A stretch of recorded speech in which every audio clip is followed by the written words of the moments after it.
Hello everyone, my name is Karki Anisha and I'm currently pursuing an integrated master's PhD in mechanical engineering in Jeju National University in South Korea. Today I'll be sharing the story behind my project Seismic Qualification of an existing gas silencer in a nuclear power plant using a finite element analysis. Now you might be wondering why would anyone choose to study a silencer of all things, something that seems so small compared to a nuclear reactor. Well, during my early research day, I kept coming across components like reactor vessel, component walls, and massive piping system being heavily studied and qualified for earthquake. But as I expect deeper, I realized that some of the most valuable components like the exhausted gas silencer in the emergency diesel generator system were barely mentioned. And one day I asked my professor, Dongwon Jung, that if the silencer fell during an earthquake, wouldn't that comprise the backup power? He nodded and said, exactly, but it often overlooked because it's not classified as pressure bearing. That moment sparked something in me, and I thought, let's work something in this. So this is the content which I'm going to speak, but it might be more, but I will try to minimize it. Let's have an introduction. This study focus on the exhaust gas silencer or EGS used in a emergency diesel generator system of nuclear power plant. Although not a primary safety component, failure of the EGS during an earthquake can impact critical backup system. Traditionally, these silencers are over-engineered due to the absence of standard seismic evaluation method.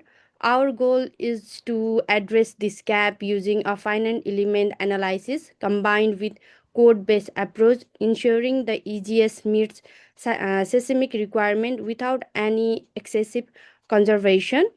Now let's talk about the objective and novelty. The main goal of this research is simple but important to seismic um, just- qualify the existing gas silencer using a reliable simulation based method that align with nuclear code. What what will make this unique are the KEPIC MN and ASME class 3 section 3 and using the finite element modeling in ANSYS and performing a complete stress check for all the seismic condition. Now let's talk about the regulatory framework. To ensure our result was defined, we followed two trusted code, that is KPIC MN code and standard for class 3 nuclear component and the SMIC section 3 a global benchmark for nuclear design. This code guide how we calculate and categorize stress, membrane bending and their component and set strict allowable limit for different service level, normal, offset and faulted. This framework help us keep the analysis both technically accurate and fully compliant. Now let's talk about the model analysis requirement. Before jumping into a load simulation, we need to first check if the EGS qualify for simply seismic analysis. Model analysis evaluating nature help us identifying how the structure naturally vibrate.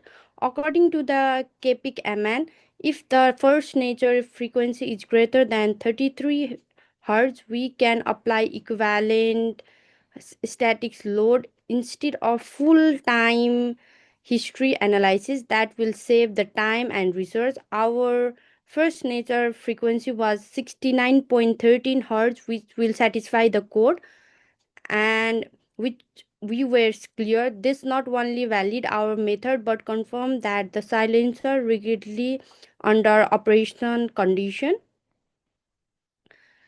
And in the seismic load combination, we have defined the type of being synergetic.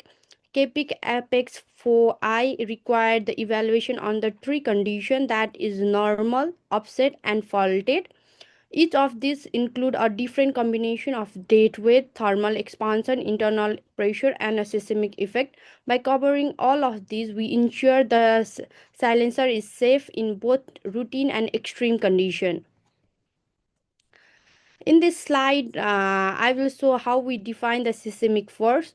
We used site-specific response spectra and applied peak ground oscillation in three directions. We applied 0.425 gram for offset and 0.85 gram for SSE, both horizontally and vertically, right at the silencer center of gravity. This setup mimicked how real earthquake would affect it in the field. Now let's talk about the methodology overview. This is the backbone of my project. The structure process we followed, it include component definition, modeling in ANSYS using cell 63, modeling analysis, load application, extraction, and finally comparison with code limit. As the barcode shows, stress analysis and modeling look took the most of effort, which is expected when qualifying safety critical nuclear component.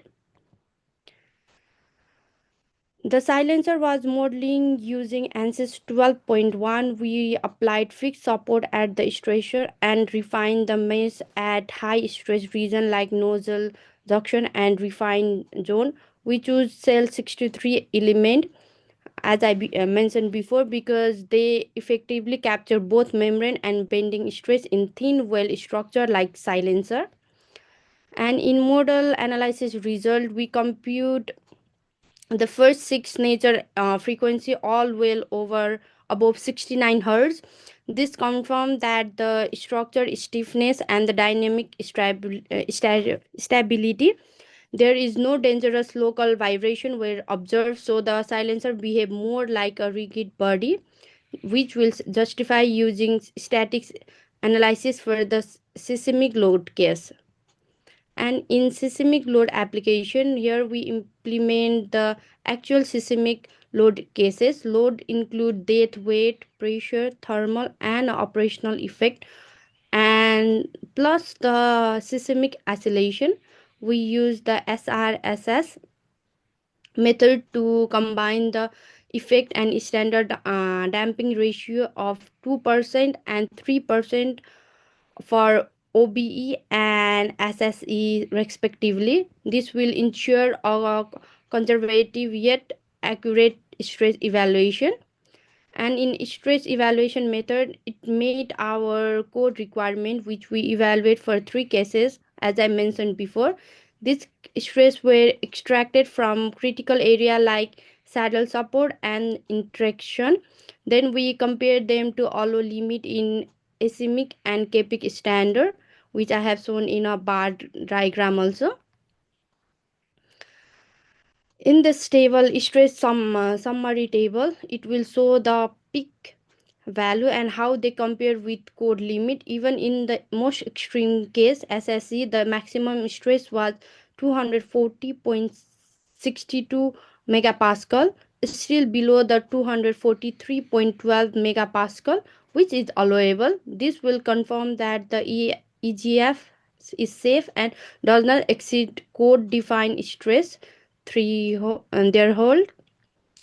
And in the stress distribution visual, this slide visually illustrate that the most of the critical stress occurred, and you can also see in the figure that the stress support are refined angles are under the highest load, especially under SSC.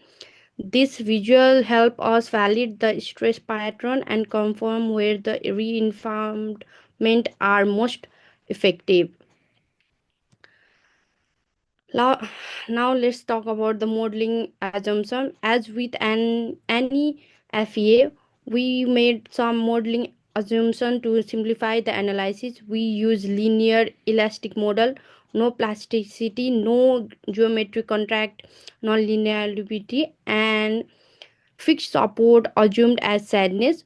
And these assumptions are conserved and accepted in early stage qualification. Still, we acknowledge they limit the ability to capture complex behavior like sleeping or plastic deformation.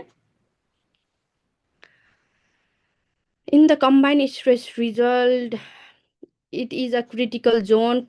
For example, the cell near Stadel is 240.62 megapascal, just under the 243.12 megapascal limit. That's so our refined are working, but it also point to area that may not attain in future design. In the discussion of design margin, while the silencer passed all the stress check, the margin were quite tight in certain region. To improve the safety, we recommend local mesh refined, increasing wall thickness or using non-reliable FEA to better capture real stress distribution. Even switching to contact modeling could reveal useful behavior in area like saddle support.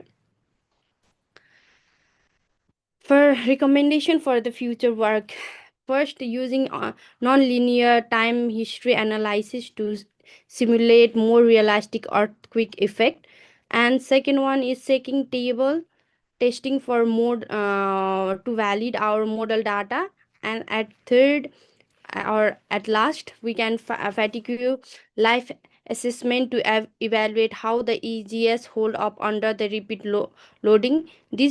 This will improve, will help to develop the safer and more effective design.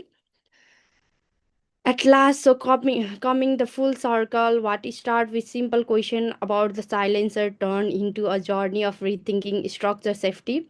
We didn't just prove that the EGS can survive a major earthquake. We saw that with the right tool and code, even overlooked component can be confidently qualified. Using FEA in ANSYS guided by KPIC MN and ASME Section 3 standard, we confirm that all stress level remained within allowable limit even under the most demanding seismic scenarios. And in doing so, we develop a workflow that is not only technical sound but also effective and replicable for similar uh, excited system in nuclear facility. By blending the inner engineering curiosity with simulation precious, this study remind us that safety isn't just about the biggest structure, it's about above the quiet part too. Thank you for listening. I am happy to take any question.